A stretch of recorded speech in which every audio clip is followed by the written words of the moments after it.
Bonjour les CP, on se retrouve en ce mardi pour notre deuxième jour de Taoki.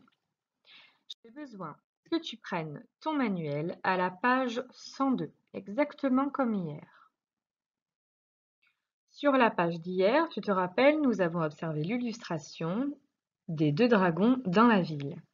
Est-ce que tu es capable de te souvenir de ce que nous avions repéré sur l'illustration?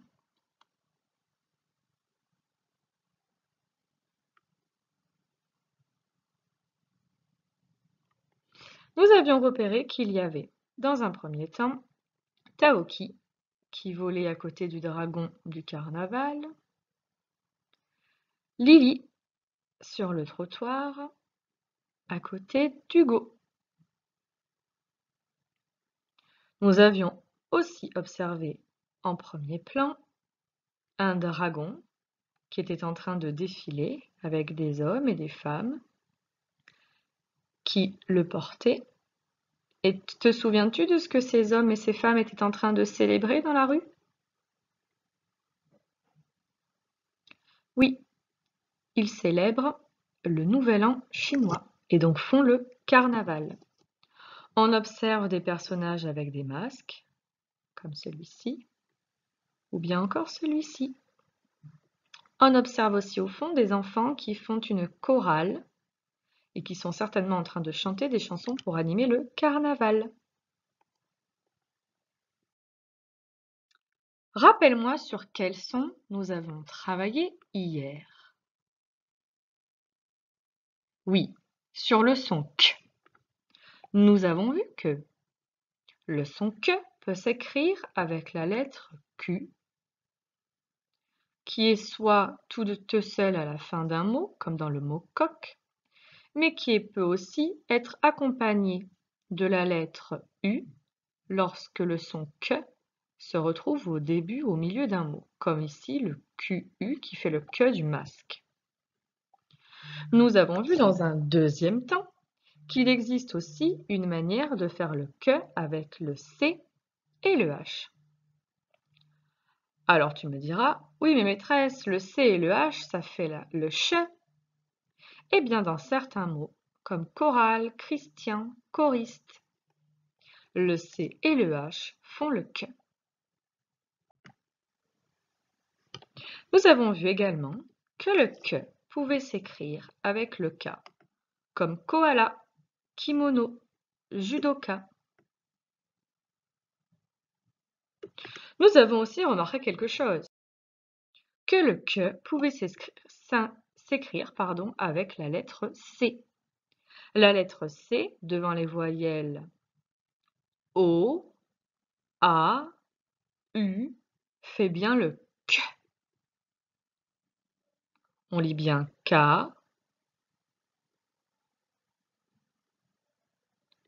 ko, Q. Alors que devant les lettres E, I ou Y, le C fait le son S.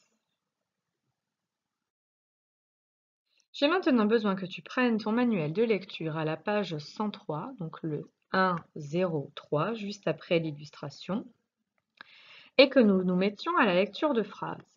Hier, nous avons commencé à lire les syllabes, certains mots. Maintenant, on passe à la lecture de phrases et de l'histoire de Taoki. Je t'invite à mettre pause sur la vidéo pour prendre le temps de lire tranquillement les phrases et ensuite nous les lisons ensemble.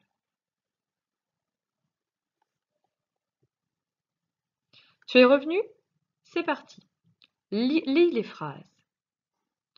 Il manque un candidat pour le karaoké. Il manque un candidat pour le karaoké. Qu'est-ce que cette phrase signifie? Cela signifie que pour le karaoké, qui est donc une partie de chant où les personnes lisent les paroles sur un écran, il y a la musique mais il n'y a pas les paroles, c'est à nous de chanter par-dessus la musique. Il manque un candidat pour le karaoké, ça veut dire qu'il manque quelqu'un pour pouvoir participer au karaoké. Deuxième phrase. Christina a soudain quitté la chorale de l'école. Pourquoi ne pas pique-niquer après le cours de ski? Soudain, c'est la panique. Un koala s'est échappé. Si tu as vu, j'ai bien fait la liaison entre le T et le E, s'est échappé. Qu'est-ce que veut dire ce mot ici, en gras? Et ici? Qu'est-ce que cela veut dire soudain? C'est le mot outil du jour. Soudain, c'est un synonyme de dire maintenant, à l'instant présent. Soudain, c'est la panique. Ça veut dire qu'à ce moment-là, à ce moment présent, maintenant, c'est la panique.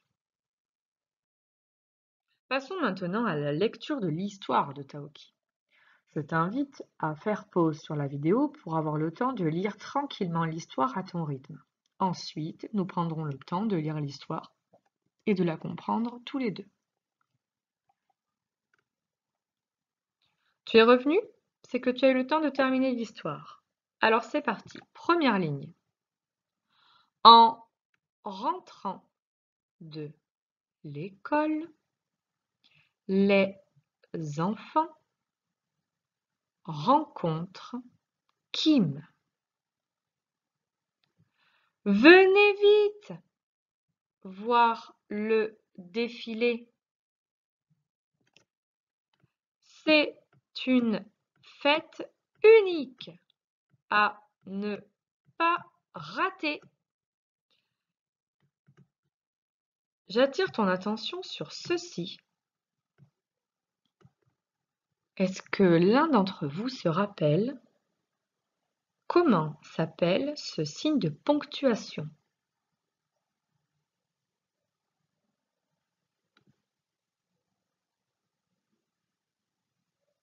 Cela s'appelle les guillemets. Ça sert à montrer dans un texte, dans une histoire, que les paroles qui sont encadrées entre le premier et le dernier guillemet sont des paroles rapportées d'un personnage. En rentrant de l'école, les enfants rencontrent qui? Venez vite voir le défilé, c'est une fête unique à ne pas rater. Venez vite voir le défilé, c'est une fête unique à ne pas rater sont bien les paroles de Kim qui expliquent aux enfants qu'il faut vite aller voir le défilé. On se remet sur l'histoire. À leur arrivée, la petite troupe découvre des hommes en kimono qui portent des masques. Il y a aussi une chorale. La foule admire les chars. Soudain, Mauti, un énorme dragon se dandine dans la rue. Qu'est-ce que ça veut dire se dandiner dans la rue?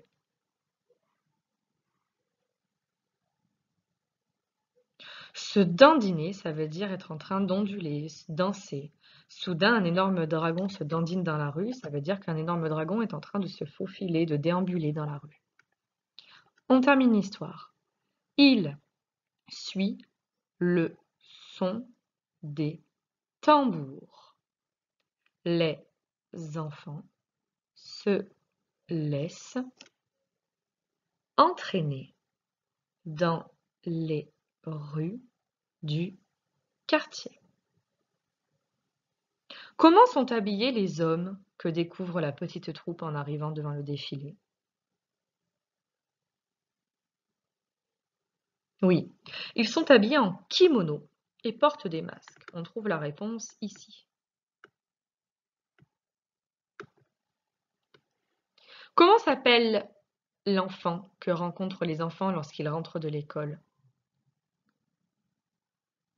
Il s'appelle Kim. Ou elle s'appelle Kim. Qu'est-ce qui se met à dandiner dans les rues pendant que la foule est en train d'admirer les chars du carnaval? C'est un énorme dragon qui se dandine. Passons maintenant aux exercices de Taoki sur le nouveau fichier à la page numéro 7. Je vais avoir besoin que tu prennes un crayon de papier, une gomme et pourquoi pas des crayons de couleur. Premier exercice.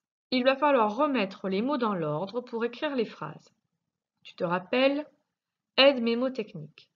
On sait qu'une phrase commence toujours par une majuscule et se termine toujours par un point.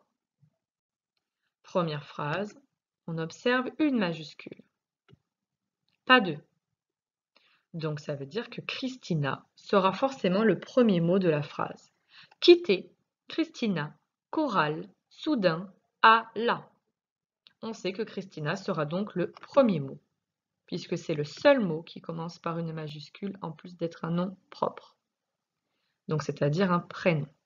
Les prénoms, les noms de famille, les noms des villes, des villages, des pays commencent toujours par une majuscule.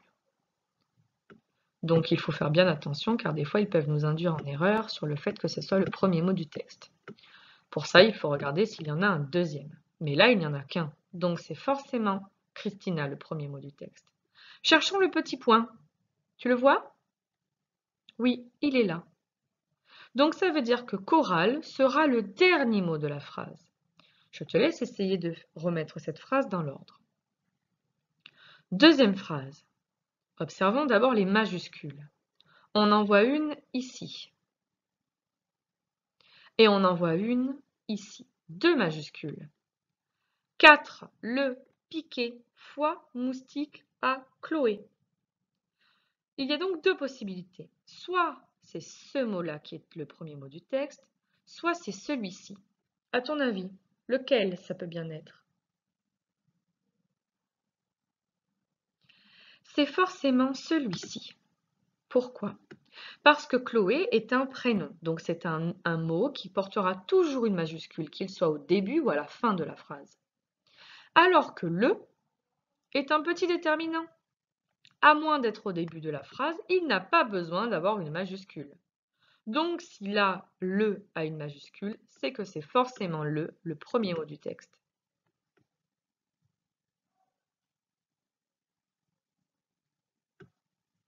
Est-ce que tu remarques où est le petit point pour trouver le dernier mot de la phrase? Oui, il est là. Donc foi sera le dernier mot de notre phrase. Je te laisse faire pause pour remettre cette phrase dans l'ordre. Passons maintenant au 9e exercice. Bar, ce qui n'est pas dans le texte de l'histoire. Tu as des dessins qui représentent des choses de l'histoire. Je te demande de barrer les dessins. Par exemple, si tu penses que le masque n'a rien à faire dans l'histoire, tu le barres. Si tu penses qu'au contraire, il y a des masques dans cette histoire, tu les laisses. Je te demande de barrer ce qui n'est pas dans le texte de l'histoire. Une fois que tu as terminé, on peut passer à l'exercice suivant. Ici, il va falloir cocher la bonne case. Attention, c'est un tableau à double entrée. Ça veut dire que d'une part, il va falloir regarder par là. De l'autre, il va falloir regarder en haut. Je te montre un exemple. Les Chinois qui défilent portent des pyjamas et des casques. En face de la ligne, tu as deux colonnes. La colonne vraie et la colonne faux. Les Chinois qui défilent portent des pyjamas et des casques. Si tu penses que c'est vrai, alors il faut cocher la colonne vraie. Si tu penses que c'est faux, alors il faut cocher la colonne faux en face de la bonne phrase. Tu as compris? On fait un deuxième exemple avec la deuxième ligne. Deuxième ligne. Taoki se dandine dans le défilé. Si tu penses que c'est vrai, alors tu coches ici la colonne vraie. Si tu penses que ce n'est pas Taoki qui se dandine dans le défilé, alors il faut cocher la case faux. Je te laisse terminer cet exercice et on se retrouve ensuite pour le 11e exercice. Ici, il faut colorier de la même couleur les phrases de même sens. Ça veut dire qu'il y a des phrases ici, deux phrases qui veulent dire la même chose mais qui utilisent des mots différents. Par exemple, première phrase. Un énorme dragon se dandine. Je regarde en face les trois phrases qu'on me propose. La foule admire les hommes qui défilent. Si je pense que un énorme dragon se dandine et la foule admire les hommes qui défilent, ça veut dire la même chose, je les colorie de la même couleur. Si je pense que ce n'est pas celle-ci, je regarde la deuxième. Les Chinois portent des masques. Un énorme dragon se dandine. Si je pense que ça veut dire la même chose, alors je les colorie de la même couleur. Sinon, je ne colorie pas. Dernier, un gros dragon remue, un énorme dragon se dandine. Si je pense que ces deux phrases veulent dire la même chose, je les colorie de la même couleur. Je t'invite à faire pause pour faire l'exercice de ton côté. On se retrouve ensuite pour le dernier exercice. Dernier exercice, et tu vois ici, il y a une étoile, ce qui veut dire que c'est un exercice bonus. Imagine que Taoki et Hugo enfilent des kimonos et des masques et se mettent eux aussi à danser dans le défilé. Décris la scène en une ou deux phrases. Je t'invite ici à décrire la scène qui aurait pu se passer si c'était Taoki et Hugo qui enfilaient des kimonos et des masques et qui eux aussi se mettaient à danser dans le défilé.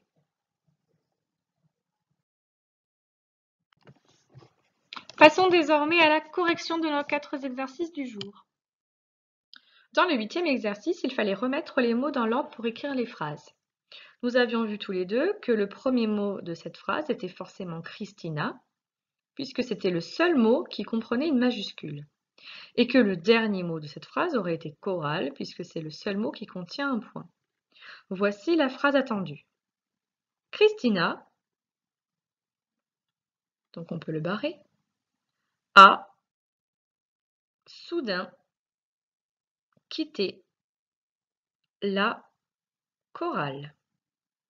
Il est évident que soudain pouvait aussi être placé ici.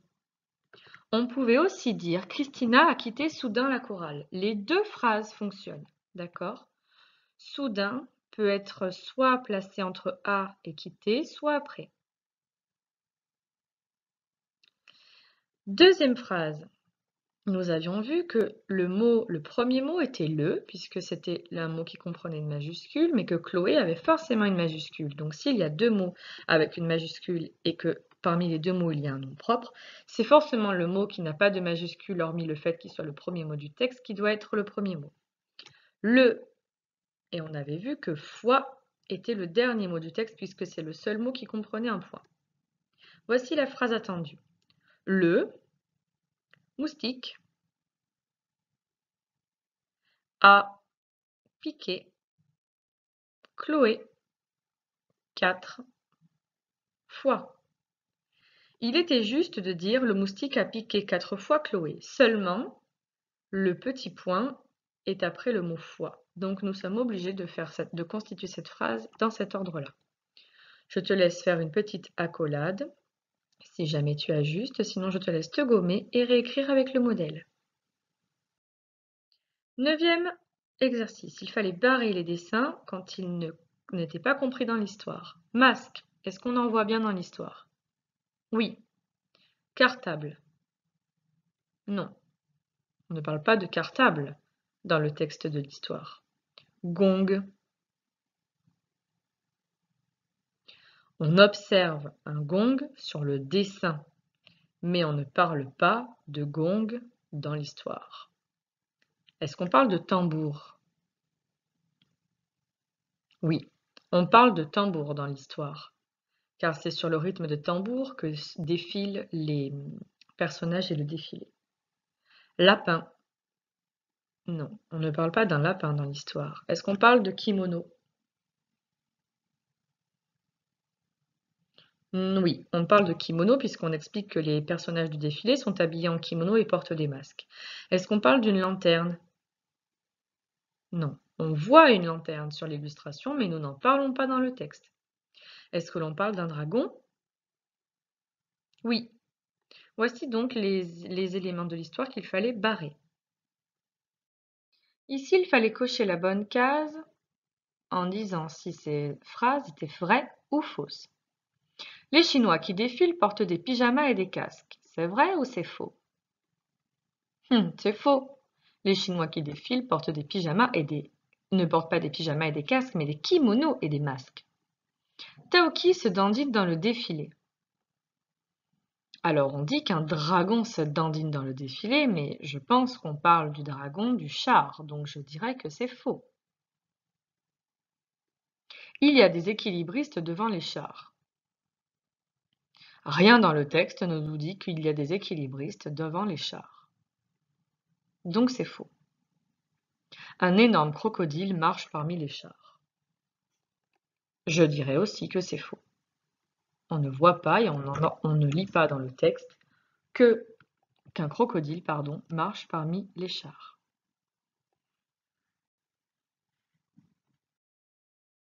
Colorie de la même couleur les phrases de même sens. Un énorme dragon se dandine. Est-ce que tu as colorié la foule admire les hommes qui défilent, les Chinois portent des masques ou un gros dragon remue? La bonne réponse était un gros dragon remue. Les passants regardent le défilé. Est-ce que tu as colorié la foule admire les hommes qui défilent ou les Chinois portent des masques?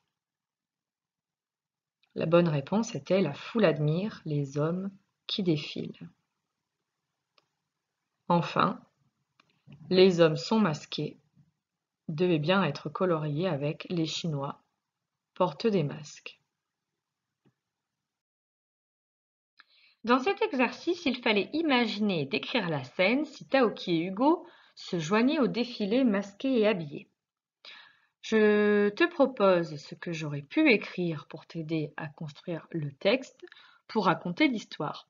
Il est évident que ce n'était pas une obligation. Je laisse tes parents ou ta maman, ton papa, regarder ton travail pour pouvoir te corriger car je n'ai pas la possibilité de le faire à distance. Si tu n'as pas pu écrire le texte parce que tu n'avais pas d'inspiration ou que tu n'as pas compris l'exercice, je te laisse réécrire le petit texte ci-dessous. Taoki et Hugo enfilent les kimonos et les masques et se joignent à la foule. Ils se mettent à danser parmi les chars dans le défilé. Ils sont tout heureux de participer à un si grand carnaval.